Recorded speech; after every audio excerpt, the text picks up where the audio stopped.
A few moments later. Well, I guess now's a good time to do the episode about riding a Goldwing in the rain.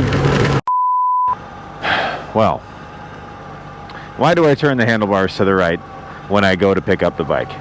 It's because when it's on the kickstand and the handlebars are turned to the left, the center of gravity is lower because the bike is sitting on the fulcrum of where the caster angle allows the weight of the bulk of the bike to sit. This is why motor officers are taught to turn the bars before picking up the bike. It's just a little bit better for fatigue. And the thing is, you don't have to really do it with one of these because it's already got a center of gravity that's so low that it doesn't feel like there's much of a difference. But that's why I do it. So if you were wondering, that's the reason. Also, as I do this low-speed turn, I am not practiced enough to be super comfortable going straight from the parking spot without having my foot down. And this is what I do. I'm just going to take it easy because nothing's worse than starting off your morning by flipping your bike around and laying it over on its right side. Ask me how I know.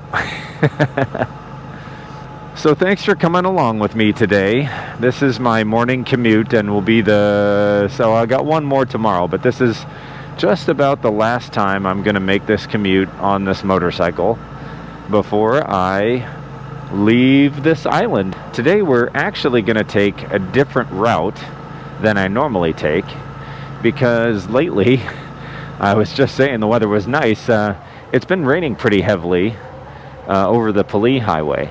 And I really don't want to get caught in that. Oh yeah. Because I don't mean it's been like lightly raining, a little sprinkle. It's been like very, very heavy rain. And that's obviously unsafe on a motorcycle. You don't want to be the one hydroplaning. So I'm going to try the alternative, which is the H3 highway. So that's where we're headed today. Yeah, you can see up there the clouds rolling over. It might not actually be raining up there, but it's pretty cloudy, and that's usually an indicator that there's at least some rain. By this time of the morning, it's typically okay, but going out west a little bit to the H3, the rain is generally lighter and better managed. So we will see. We'll see how that goes. Oh, my favorite traffic jam area. Yeah, see, this person is turning right, so that's good. I'm gonna wait till they're gone, and then we're gonna take that lane.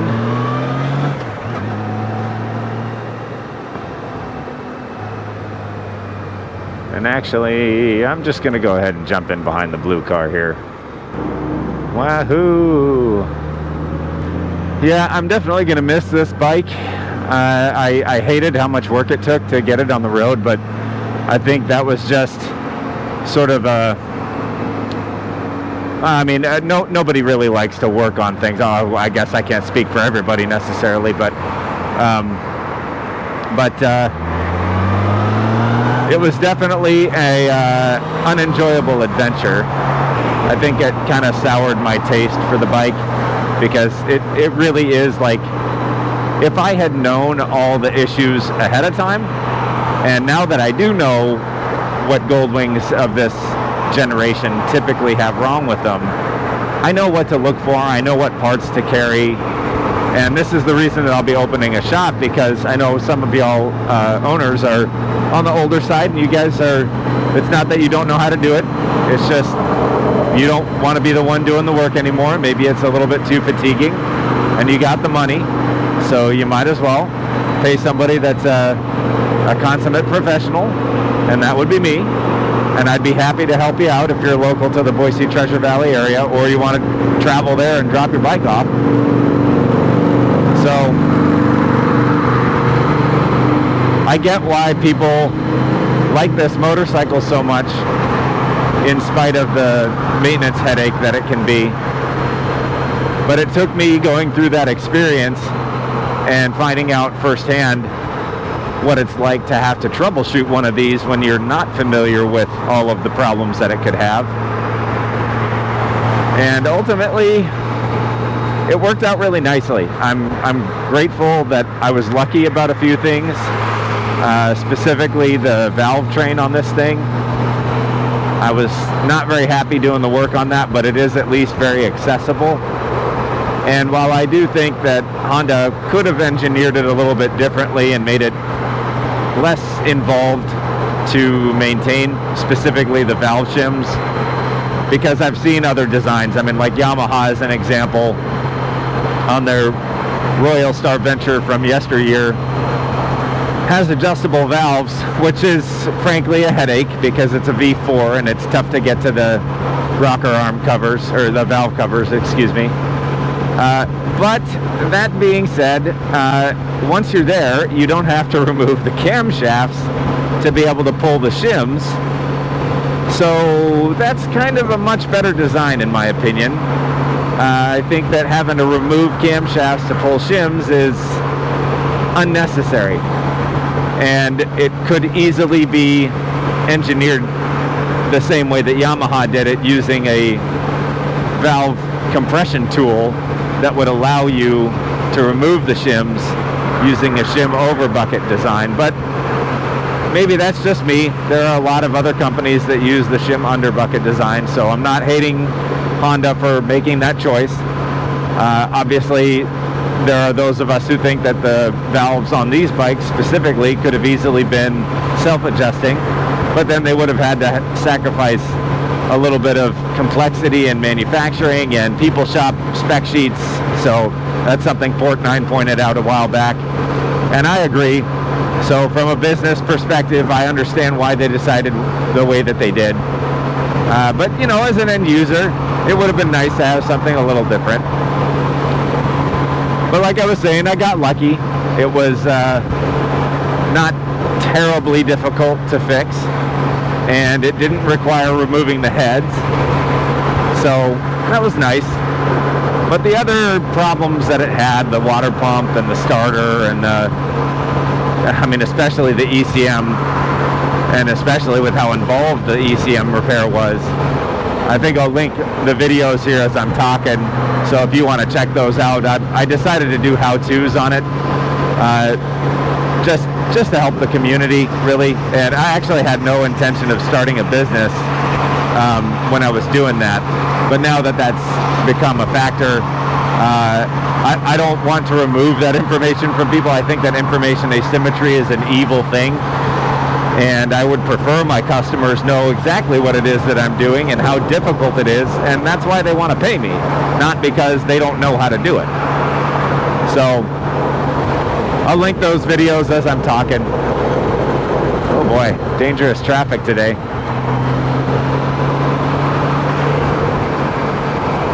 I'm gonna have to pay attention for a minute. This truck behind me was being really impatient. All right, to Kaneohe Bay we go. So this will actually be my first time taking this route. I've gone up the H3 before, but not using that turn. And not at this time of day either, so this will be a new one. Okay, should I go? Yeah, let's get away from this guy. And this guy too. Okay. And return back to a normal speed. We'll go that fast. Let's do 67-ish. Oh, this says there are police ahead. Okay. Well, let's look out for that. Ah, yes. Motor officer. Nice. So yeah, I don't mean to complain about the situation. I knew I was getting myself into something. I mean, I only paid $500. It had ticking noises as it ran, but it did run. And at the time it started, the starter eventually failed, of course. That's why I had to replace it. But it also made a funny high-pitched squealing sound after it got to warmed up idle, which turned out to be the bearings in the water pump. And probably that failure occurred because The previous owner filled the coolant up with a coolant that this bike is not supposed to take. I cannot remember what additive it's supposed to lack, but there is an additive for automotive coolant that people tend to put in these bikes, which does not belong and results in early premature failure of those bearings. So something to keep in mind. Ooh, it's windy today. Okay, so this does not look like it's going to be much better. But I guess we will see. Oh yeah, stalled vehicle. Okay, face shield down.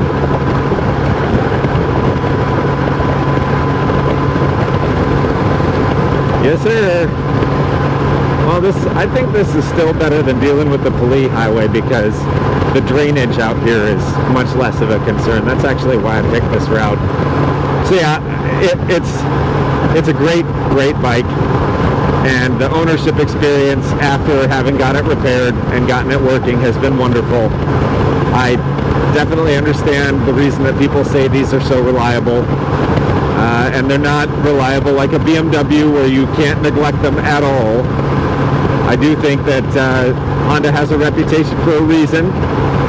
There are just some small things that turn into really big things when they're not cared for on these bikes, and there are some really big issues that they had with the first generation of this model. So it's just one of those things to know, and I did a top 10 video that I'll link here, so you can check that out too, things that you should know if you're going to buy one of these. And all things considered, I really enjoy this bike. It's definitely one that I would own again if given the opportunity. I just think I would also be a little bit more picky about which model year I chose, and I would be more prepared for a lot more maintenance work all at once before getting it roadworthy. Just kind of expecting that I'm going to need to do all the routine maintenance at one time. So perhaps in the future, if I get a customer that wants repairs to one of these bikes, I will do more videos for you guys that include everything that I've done before, like clutch slave cylinder rebuild, master cylinder rebuild. Yes, I actually rebuilt that. Brake bleeding procedure, because the book, does have all the steps, but I find it's easier to be walked through something by someone actually showing me than just to read a manual. And, maybe one of these days I will actually get around to making a wiper system for these so that people who have to ride in the rain like here can have a wiper system. Always ride with earplugs, folks.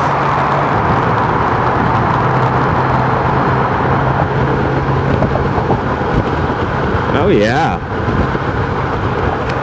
All right, I'm going to actually try to get a really good glimpse of the stairway to heaven for y'all. Unfortunately, I never got the opportunity. Oh, wow, look at the waterfalls here.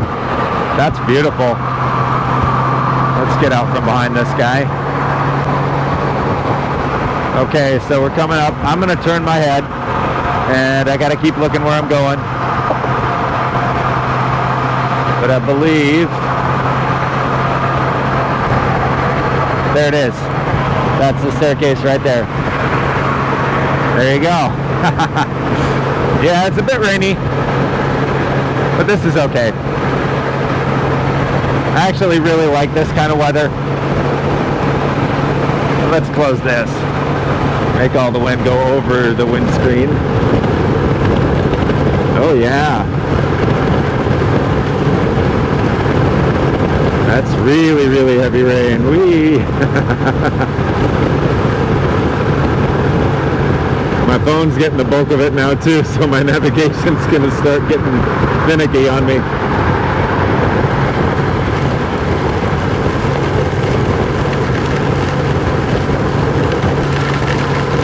As you can see, not ideal, and you definitely want to take things easy, because you don't want to be the one hydroplaning a motorcycle. That is a sure way to get hurt.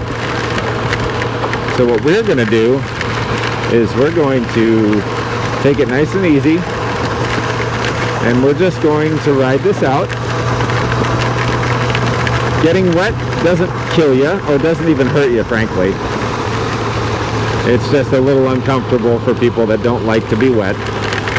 But realistically, it doesn't do anything that actually is deserving of any note.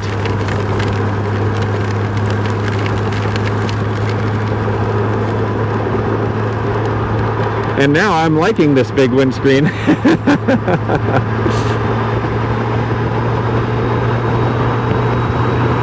Okay, it's lightened up a little. I'm going to get the wind. Yeah, there we go. Get the rain off of my windscreen on my helmet. Oh yeah. Well, that wasn't so bad. My major concern, obviously, like I mentioned, is just the drainage. You don't want lots of water on the ground because that'll definitely result in circumstances that are not favorable. I suppose if you're a Japanese motorcycle cop, that stuff doesn't bother you at all. And boy, I would love to have that kind of confidence. That's one of the reasons that I try to get as much low-speed training as I can. The high-speed stuff, it's fun, but I think for me it's just a bit too much risk, and I like to push my limits when I'm in those kind of environments. So I know myself, and I know I would probably go too far, and I don't need to be coming home with a sling around my shoulder and stuff like that. So taking it easy is the name of the game, and getting lots of long miles and enjoying the scenery is really the reason that I ride anyway. The adrenaline junkie in me is satisfied from many other things in my life, and riding motorcycles is certainly one of them, so don't get me wrong. I'm not saying I don't enjoy a little bit of a rush from a ride, but that's not the thing that I aim for. I'm aiming for the enjoyment of this psychological health that this brings. And you know, matter of fact, I got recently watched a video from, I cannot remember the gentleman's channel name, but I'll put a link for him here. Is a doctor, a medical doctor that also rides motorcycles, which a lot of people probably think is a little weird, but he explains the psychological health aspects of it much better than I probably could. So I'll give you a link to his video. You can check that out. It's worth a watch. Okay, no more active rain, so I'm going to put up my windscreen. I think the big bummer having gotten caught in the rain with a bike like this that has a big windscreen is that eventually the windscreen gets saturated, and then your face shield also gets saturated. And if you've got a helmet like mine with a sun visor, that can also get covered, and now you got 3 layers of something with water on it. So it's really important to make sure that those things are coated with a protectant that beads up the water so you can still see. And I actually lost my windshield wiper, but I had a hand wiper that I would use to wipe the windshield down. And I stupidly didn't tie it to the bike with a retaining string of some kind, so it eventually, I mean, you can put it right up here, but it eventually fell out and away it went, so that was the end of that. But if I were to be sticking around here, I think I would have gotten another one and done that. That's a pretty good method. Low cost, very effective, and you can use it on your helmet. Some folks will opt for a windscreen that's a lower height so that they're getting more wind on their helmet, but I feel that's just more fatigue. I would have gone with a slightly smaller one. I think this is a little bit oversized for the application here, but if I were riding this bike for very, very, very long distances all at once, this is a really great windscreen to have as far as non-adjustables go. So collecting the thoughts, this bike has turned out to be a really great purchase, both for me commercially, financially, and 2 moto cops, nice. And it's been really great mentally. It's given me a lot of opportunity to learn some things. It's given me a lot of confidence in my own ability to maintain a motorcycle and troubleshoot problems and fix stuff. And it also didn't break the bank. I was able to get it for really inexpensive, and I didn't spend too much money on it, and the gentleman that's buying it from me is understandably paying a premium price for it, given that it's been maintained and brought back to roadworthiness. So I'm coming away with a really positive experience in spite of the fact that it was so much work. And overall, highly recommended. I would give a solid 8 out of 10 on a old 20-year-old Goldwing. For the money, they're really tough to beat, and they really do satisfy the itch. They definitely are a heck of a lot of fun to ride. If you're looking for something with more character, you might go with a different tourer, but there aren't any that are currently sold that have the same kind of, well, features, frankly. And I did a video on some, I called it hidden features, but there are 5 features you might not know these bikes have. So I'll link that as well. You should check that out if you're looking at one of these, or if you own one, frankly. Yeah, that's my take. So thanks for watching. Appreciate you. Thank you. It's taken me years. You too.